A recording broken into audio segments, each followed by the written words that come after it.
Hello, TikTokers. I'm the biblical translator, and I've been as sick as a dog for the last couple of days. Thank God for TikTok and its filters. Makes me not look too bad. Doesn't make me look how I actually feel. But anyway, I thank God for small mercies. Today, it was while I was sick while I came across the inspiration for this video because I had a cough, still got it marginally, but I had a cough that when I coughed, it gave me this pounding headache. So every time I coughed, it was like it shook my head and my head felt as though it was splitting. Anyway, I wasn't in a good way, and I was left with my partner trying to nurse me, so he was giving me patting my head with some cold pads for my headache and making some special herbal teas and stuff like that. And when he was bringing up the food, I was saying, I'm not hungry. And he's saying, oh, you must eat. And I'm saying, no, I'm not hungry. I don't feel like eating. And he was saying, you must eat. You haven't eaten since yesterday and this and that. And in my head, I'm thinking to myself, this must be what elderly people feel like, or disabled people who are reliant on carers, who know what they want, who know what their bodies want or what their bodies need, and yet you have a party who feels as though, who has your best interest at heart most of the time, who cares for you, and they feel as though they are doing what's right for you, but really they're doing what they think is right for you, not necessarily what you want or what you need. And for that moment, I could understand why the elderly can be so cantankerous and rebellious, because it's like nobody's listening. It's like, I know what's best. You're not well. You can't do anything. I have to do it for you. So therefore, you do it my way. That's not a conscious way that they're thinking of it, or a malicious way that they're thinking of it, but that is the way it's coming across. And I mentioned that to my partner when he said I must have some Himalayan salt and put it on my tongue, and I said, but I've got high blood pressure. And he was saying, oh no, you must have it and drink it with water, and it's not like ordinary salt, blah blah blah. And I said to him about the elderly and how they must feel. And he pointed to the scripture in John 21, and I think it's John 21:15. I didn't write the verse, but it says, when you were younger, you dressed yourself and went where you wanted. But when you are old, you will stretch out your hands, and someone else will dress you and lead you where you do not want to go. And I thought, that is so true.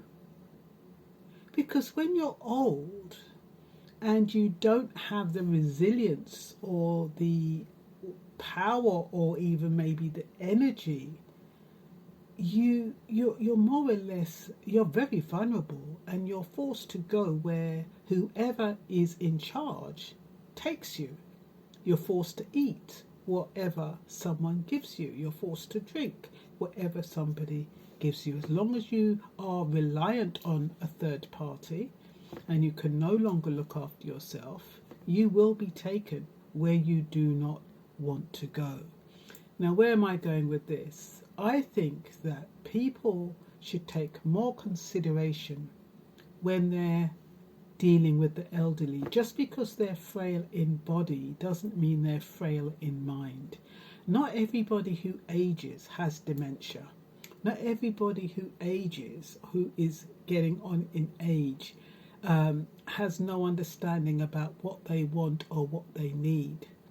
And I think it's important for people to listen Listen to what that person is saying. Yes, you have their best interest at heart. Yes, you feel as though you know what's best. But if somebody says, look, I don't want this right now, or I prefer that, or I prefer this, listen. Don't say, oh, now I've made it, you've got to eat it, because this is about your convenience. I've gone out of my way to do this for you, because this is what carers will say. I've gone out my way to do this for you. Do you think anybody else is going to be looking after you? Do you think the way I look after you, anybody else is going to come and do that? And then you start making that individual feel guilty.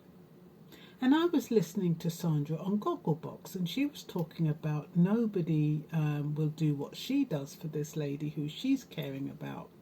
And I was wondering how that lady, whether she has a voice, or whether, Sandra is looking after her in a way that she feels is appropriate, like the majority of people who look after people.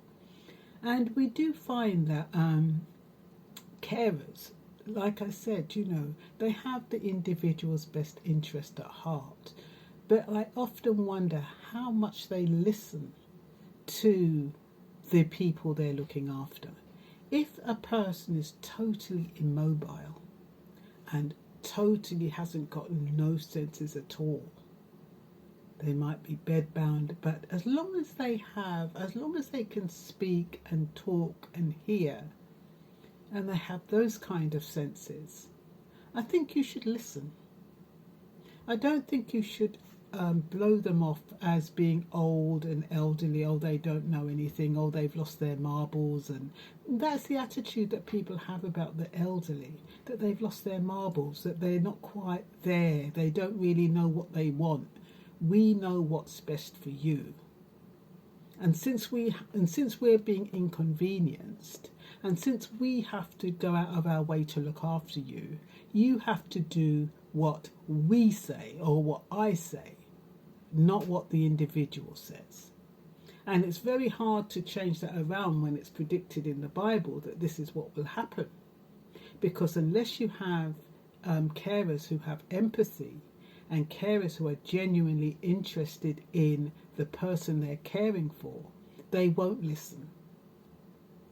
It's an ego thing to look after people. A lot of people who look after someone, it's got a lot to do with their ego. It makes them feel good, it makes them feel great, and they're doing a good job. But they don't think about the individual that they're caring for.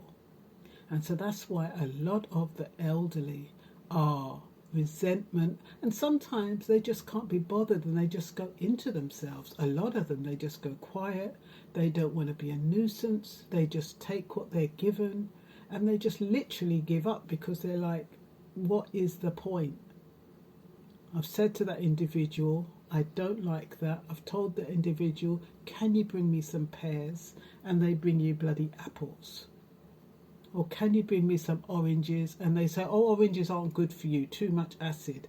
I've bought you some apples instead. When you're old, you just want what you want. It's about, those last few years that you have on this earth.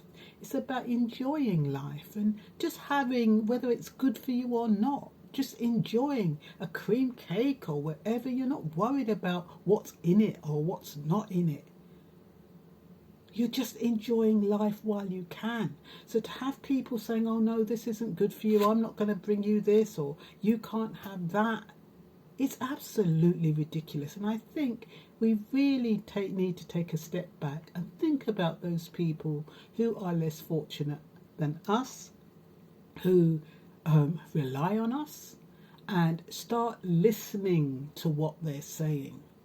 If they say, oh no, I don't like that, listen. Don't tell them what you want to say, what you think is best.